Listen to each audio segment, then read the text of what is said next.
I can't change, even if I tried, even if I wanted to.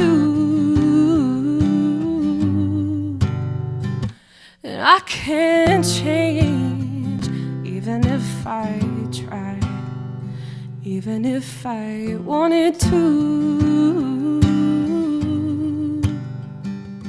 Yeah, yeah, yeah, yeah, yeah.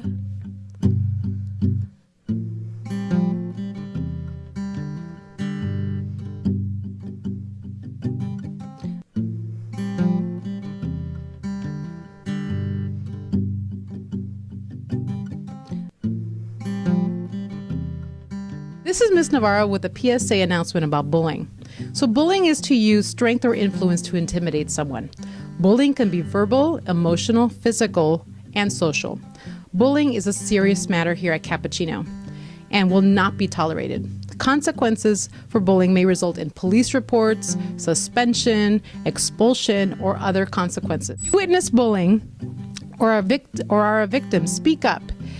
Inform a trusted adult here on campus. Places you can go for help include the office, the administration, the counselors, Mr. Bywater, Ms. Govea, or just any trusted adult. You can also school loop any of our staff on campus. Cappuccino is a bully-free zone, and our goal is that it always will be. Thank you.